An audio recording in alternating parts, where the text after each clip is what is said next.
with our program, The Reality. We have invited Dr. Harsha de Silva, the parliamentarian of Samagi Janapala Vegia. We are going to discuss with him about the current economic and social issues confronting the nation. Dr. Harsha de Silva, as a parliamentarian, he has been vocal about economic matters both in and outside Parliament. Welcome to the program, Doctor. Doctor, we are now, as a parliamentarian, you have, and especially as a parliamentarian representing the opposition, you have been asking for the government to go to the International Monetary Fund for a program.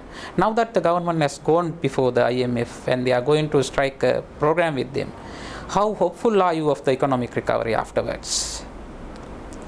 I am not very hopeful, Callum, because this is a day late and a dollar short. Why I say this is, when I urged them to go to the IMF, that was in the third quarter of 2020, right?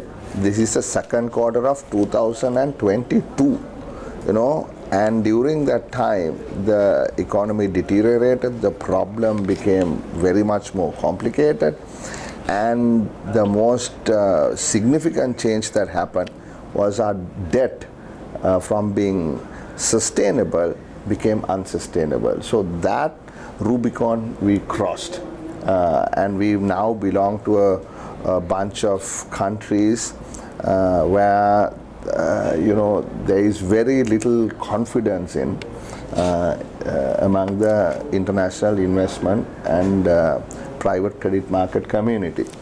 So the IMF cannot resolve our problem by themselves any longer, right? So we have two things in parallel that need to happen. One is the government and the IMF need to come into some sort of agreement on how to stabilize the economy and to agree on what's called an extended fund facility, which is a structural adjustment program that will take about 3 years. Now, while that is happening, our lawyers yet to be appointed, unfortunately, delaying, we'll have to start talks with our bondholders, our creditors, and they will have to agree on how much of what we owe them they are willing to give up, to cut off, or haircut as they say, and for how long they are going to wait before they start collecting our money.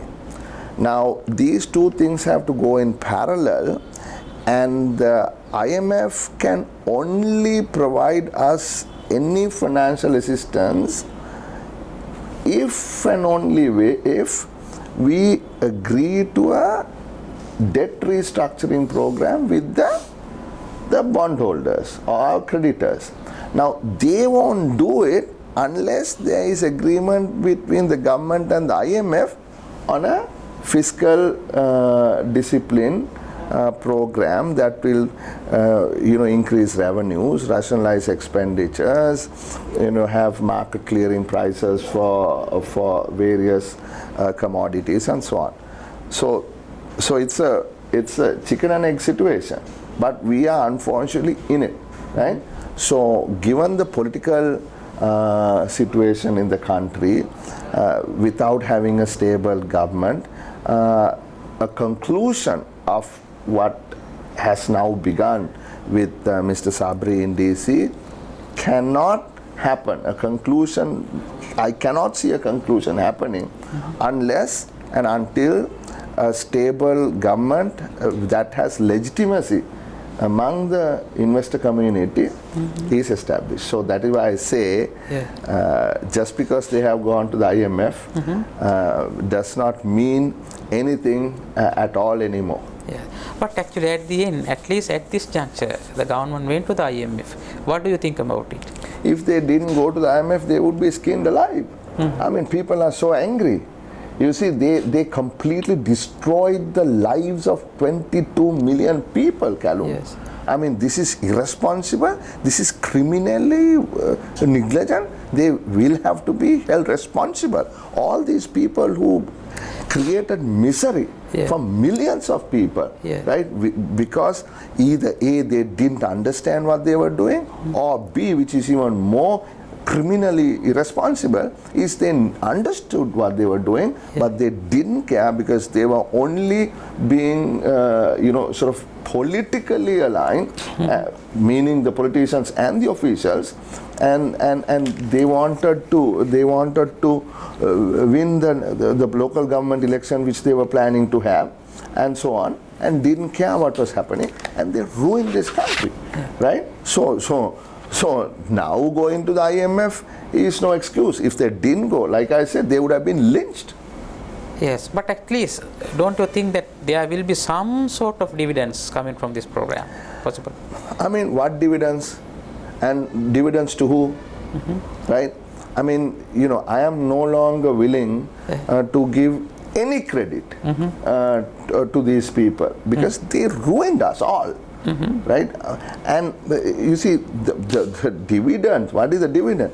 The shortened fuel line, or a shortened gas line, right? Or look, last night, right, a 400 gram packet of milk powder has cost 1,000 rupees. Yes. How can people survive? Right? I mean, this need not have happened to this country. Yes. I mean, so dividend. I mean, you see, they will have to face the people's anger, right? So there is no dividend here. There is no dividend that is coming to anyone. Now, Doctor, if I ask this question, in any democracy, it is conceivable that the opposition can come to power at one point or another. So in case you come to power and you become the finance minister, how can you recover the economy? I mean, this is not rocket science. I mean, all you need to do is to understand how an economy works. Yes. That is why I said, Callum, for the last 1.5 years, that they were going to take us down the tube to this destruction. I said it, right? And nobody can say I didn't. No, actually, Doctor, I am asking, in case you come to power. No, that's what I'm saying, right? So why I'm saying that is, we foresaw this. We understood the problem. We realized that this was a toxic combination of a liquidity crisis and debt sustainability, solvency crisis coming together as one. And I mean, we would never have got into this mess because we would never have, in the middle of a pandemic, banned, the importation of fertilizer and pesticides, right? We would never have done that. So we would never have created this mess for us. Now, them having created, and if we have to take over, yes, it is going to be a difficult, at least a year or 18 months going forward, right? I mean, we are going to go through austerity like we had never before, right? And people will have to live, somehow manage to survive a very difficult period ahead of us, right? But what we will do is to put this country right. We will reset this in that, the story about how Mr. Narasimha Rao brought Dr. Manmohan Singh and Dr. Montek Singh Alwalia and reset India's economy in 1991, and how the license Raj was kicked out, and how India was opened, and how it got engaged with the rest of the world. That is what we need to do. This country needs to be integrated with the world. You see, you may have heard me say this multiple times before, and what I have always said is break down the walls around this country and build bridges from this country to the region and beyond. The only way we can do this is if we start exporting, if we start producing things that others can consume, right? So if you think about it in a sort of a very simplified way, we need to build dollar, we need to bring dollars in, right? Yes. Which means others have to consume what we produce rather than us consuming what others produce. Yes, yes, Doctor. Now, if I ask another question based on what you said right now. Now, this is primarily a question triggered by the foreign exchange issue, and that is an issue built over a period of time under successive governments. That is, we import more than what we export. So, do you hold all the past governments responsible for this? No, I agree with you. This is a problem that got built over a period of time. So that is why I said earlier, this is not just a liquidity crisis, it is a toxic combination of a liquidity crisis and a solvency crisis. So when this government took over, there was a large debt overhang, and we were on precarious ground.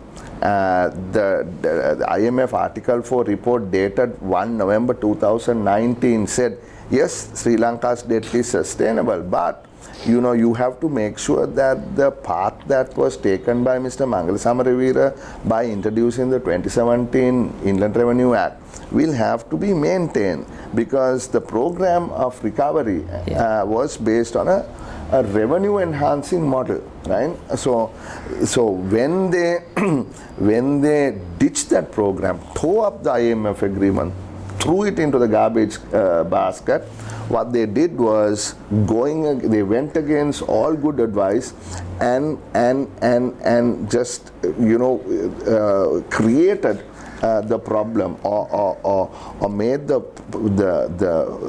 path that was being taken. They took a completely different path, right?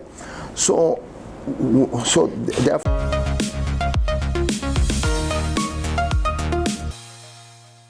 overhang come from? Yes, that is because we were inward looking, right? We were not integrated with the world. We created so many barriers for foreign investments to come in, right? We created walls, tariff walls, para-tariff walls, duty walls. We created so much friction between us and the outside world. And so that is the reason why over a period of time we became a very difficult economy for investors to come and work in. Doing business in this country is so tough, right? Our ranking is at around 100, right? When a country like Singapore, Hong Kong or New Zealand is like 1, 2 and 3, etc. So now why I say I don't blame every government that was in place is because in 77 President Jayawardena did some reforms, right? He was going to go in the right direction, but it got stalled for various other reasons. In 1988-89, President Premadasa did the second wave of reforms, right? And then in 94-95, that time, Mangala Samaravira and Chandrika Bandaranaike actually did quite a bit of reform with Sri Lanka Telecom and all that. They created the platform for IT services and so on. So while certain heads of governments have tried to do the right thing, for various political reasons they've had to pull back, or others had taken over the ideology of a closed economy, of self-sufficiency, of welfare politics, of giving things free. And so therefore, lot of people are to be blamed for where we are today. And I am not just blaming Gotabaya Rajapaksa, the current president. He triggered the collapse by making really unwise decisions, right? But if we did make those unwise decisions, we would have still had trouble, but we would not have collapsed. Yes, but actually, as a matter of principle, you advocate or you support engagement with the IMF. So when the IMF programs are implemented, yes, you have to introduce certain reforms here also, that you have to increase your revenue base. Plus you have to introduce reforms to the public sector. You have to curtail public service probably. So, and actually those are not measures populist in a country like Sri Lanka. So how do you address that issue politically? Why is Sri Lanka poor, Callum? Because we've really not followed the right principles. I mean, you see, you cannot give everything free to everyone. I mean, let's understand it even now, right? Where is most of the welfare money going? To the rich, not to the poor. It's going to the rich, right? So, so that is one thing about, you said public welfare needs to be reduced and all. I mean, I will have to, square with the people of this country. The truth must be told, right? And you said about taxes. I mean, Sri Lanka is the lowest tax to GDP country in the entire world at less than 8%. When in the early 90s, just before Madam Chandrika became president, our tax to GDP was around 20%, right? And when Mahinda Rajapaksa took over in 95, it was around 17%. When Sirisena Wickramasinghe government took over from the Rajapaksas, it was around 9.5–10%. And then it was the Mangala Samaravira with the new tax act that took it to about 12.5%. Now it is back to 8%. How can you run a country like this?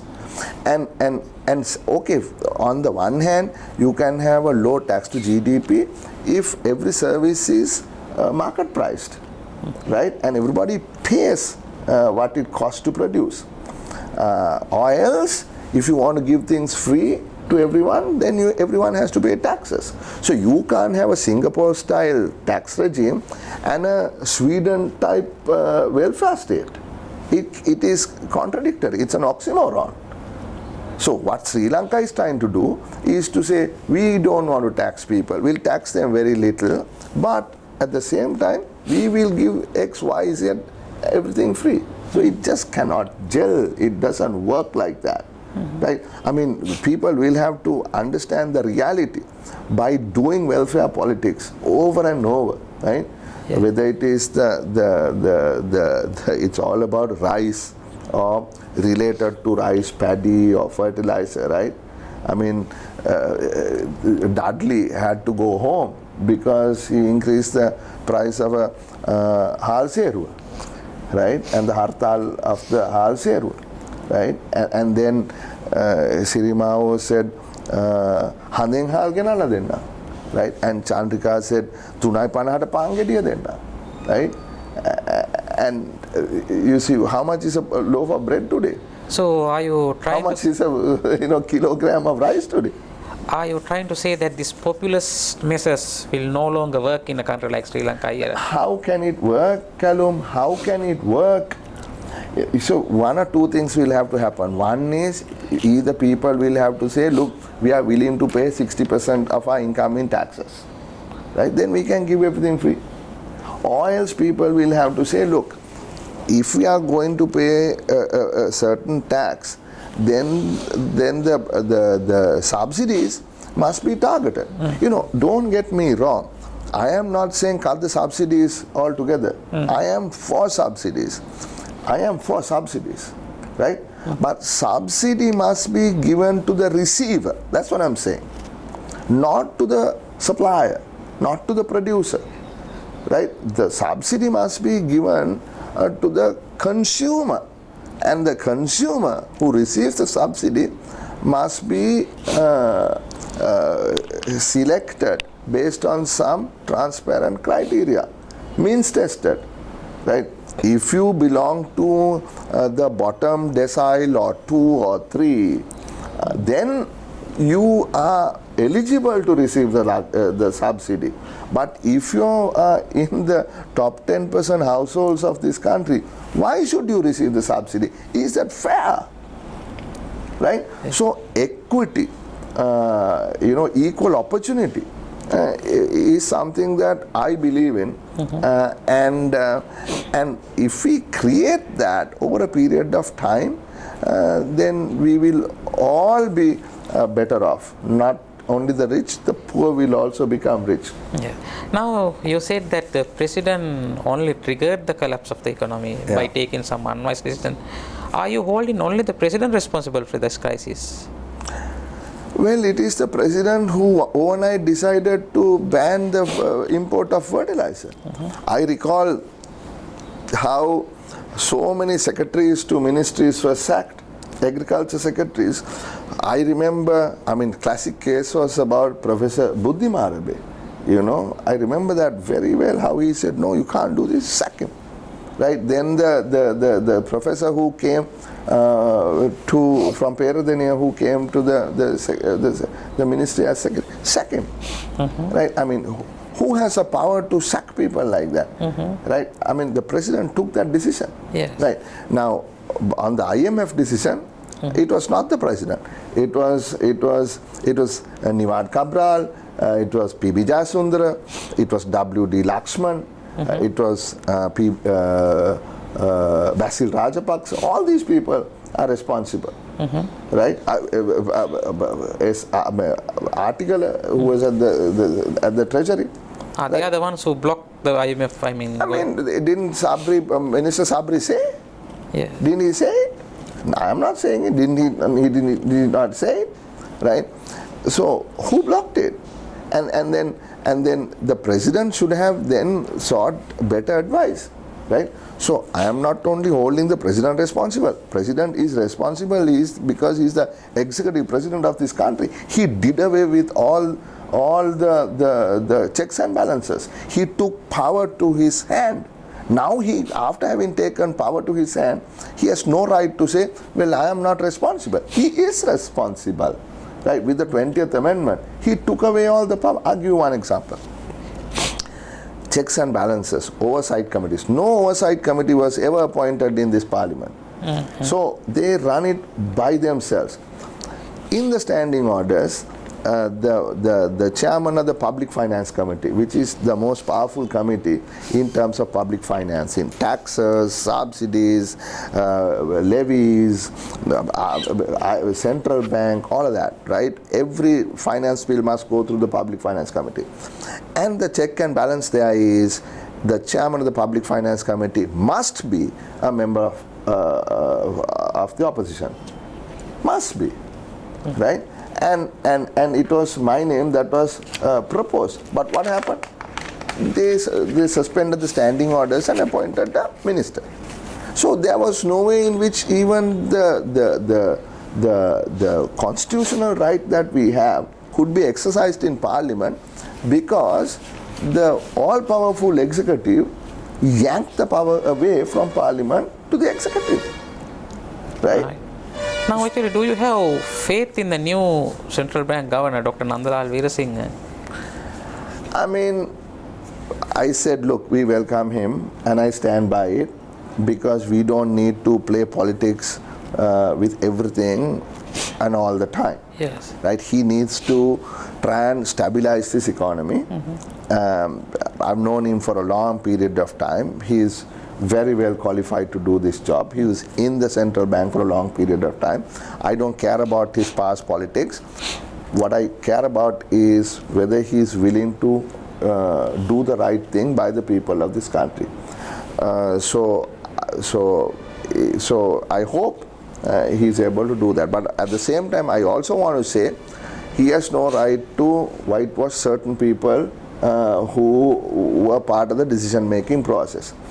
The entire Mantri board, the previous Mantri board, is responsible, right? Some of those people are dear friends of mine, and it is nothing personal. But what I'm saying is that everyone who were responsible, right, for these decisions will have to be held accountable. Now, Doctor, under these current circumstances, now what is the solution your party offers? Because we hear now your leader, your party, they talk about pruning executive powers, constitutional amendments and all. But there has to be a way out of the present economic crisis. What is the program you put forward? to get out of it, and what is the interim solution? I mean, it is a short-term and a medium-term solution, no? Yes. I mean, the short-term solution is stabilization, like I said, right? Yes. And you know that you're talking about the macro variables. You know, you have to stabilize the exchange rate. Where is it now? Where is it headed? I mean, no one knows, right? It's 330, 340. I don't know where it is going. In the black, it is 400, 410, right? So you got to stabilize this. You got to stabilize the interest rates. Yeah. Interest rates are now hitting 27, 20. You know, the treasury bill 1 year is like 25, 26%.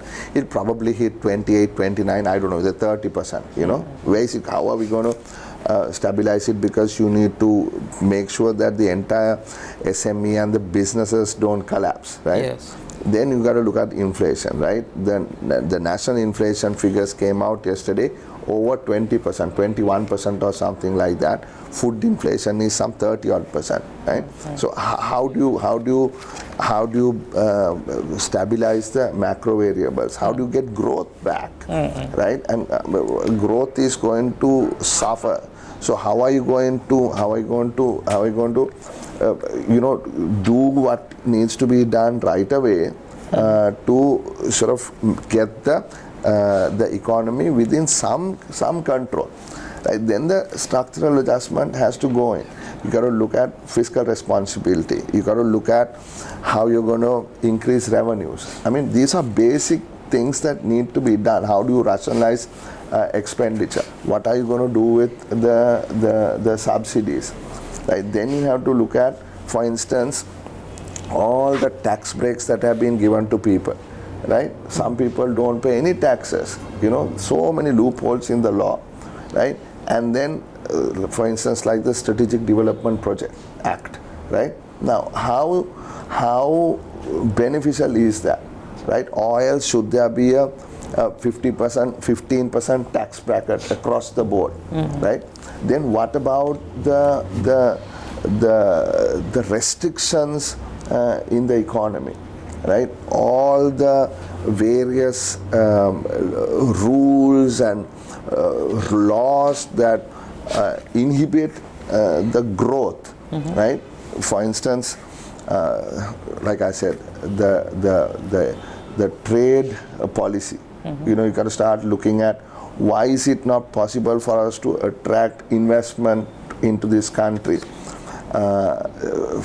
Say when we tried to do a free trade agreement with Singapore, previous government, or rather the current government previously in the opposition, you know, screamed and said, look, this cannot be done. We must stop it, right? So you got to rethink our trade and investment policy. What is our strategy to engage and integrate Sri Lanka to the rest of the world? Then you got to look at the monetary law. And can the central bank, you know, continue to print money like this? Now, Doctor, actually, what you wait, right? So there's a whole lot of structural reforms that need to be done, the institutional reforms. So we have to, our plan will consider the evidence that is available to us.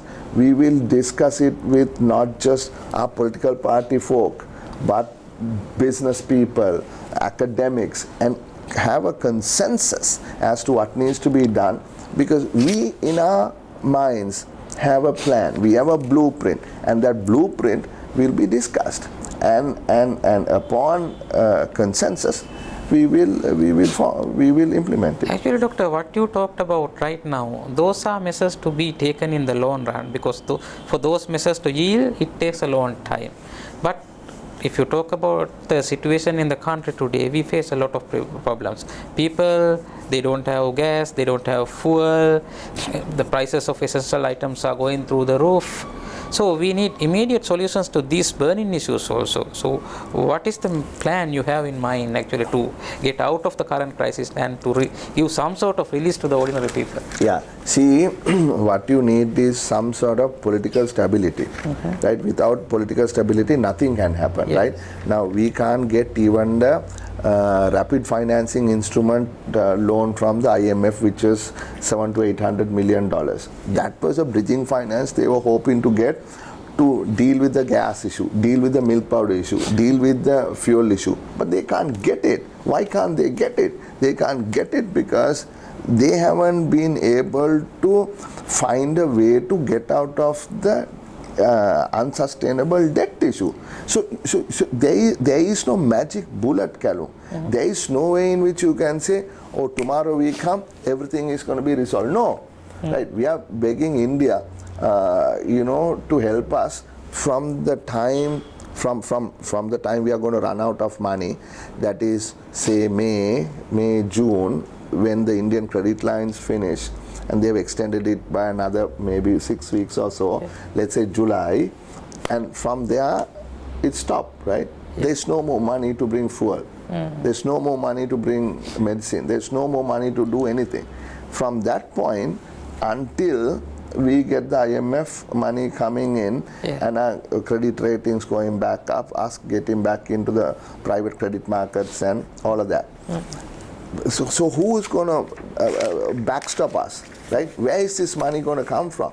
It's not going to come from, these people don't have anybody to get this money from, right? So what we will do is we will actually, give confidence to our friends overseas, our partners internationally, and that confidence will make sure that those people are going to step up and help us, because there is no other way. You cannot get any commercial funding unless you're going, unless they believe you have a solid debt restructuring program in place. Yes. Doctor, finally, I would like to ask about your views on India's assistance at this time. India has come forward in a big way to offer financial assistance to Sri Lanka, and India has engaged the IMF also on behalf of Sri Lanka. What is the position of your party or you on that matter? Is this your last question? Yes. All right. Before that, I want to say something else. Is that while I was saying this, in that the short term, that it has to be our international connections that is going to help us overcome this, and we are confident we can do it. We've already had discussions with various people. Of course, the World Bank and others will give us some money, $500-600 million. So the first thing is that we can't resolve everybody's problem at the same time. So our focus will be at the bottom, 3 to 4 deciles, that is 30 to 40% of the people who are in the lowest income brackets, and then help them, hold them, do the reforms, and it's going to take some time, but once there is some agreement, then we can unlock the doors that the Rajapaksas have locked us out from. That will help us gradually get out of the hole. But in the very short term, we are absolutely 100% confident that we will have international support to help us come through this, and we will have an investor conference. There will be other people who will come in. The diaspora is going to come in, and all that is there. And in the longer term, I believe in what's called a social market economy, and in that, it's a synthesis between political liberalism and economic liberalism, right? What I mean is, economic liberalism is the belief in markets, like individual freedom, economic freedom to each individual to do his or her thing, work hard and be able to go up in society. Competition, right? As opposed to crony capitalism, right? So that's one. By political liberalism, I mean a social equity, justice, right? Where people are looked after, people who need care are cared for, regulation, right? So it is a synthesis of these two things that we believe will get this country out and into a developed country with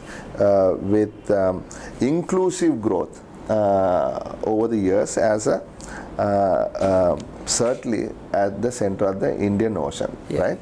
So now coming to your question about India, look, if India didn't extend their hand in support, where would we have been?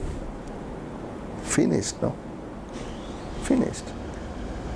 Now, as we speak, we just got a text alert that India once again extended the $400 million swap line that had to be paid back. Who's giving us fuel? Who's giving us food? Who's giving us medicine?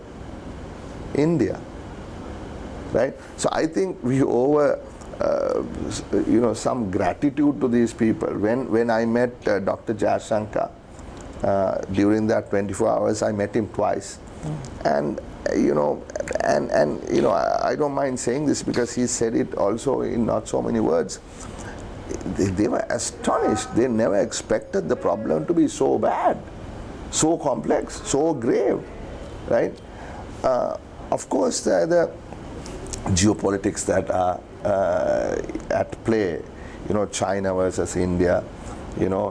Have we created a problem between Sri Lanka and China? Why isn't China helping us, right? People expected China to do more in Sri Lanka at this hour of need. Why have not they done that? The questions are being asked. I'm friends with China as well. Chinese are great friends of Sri Lanka, right, for a long period of time.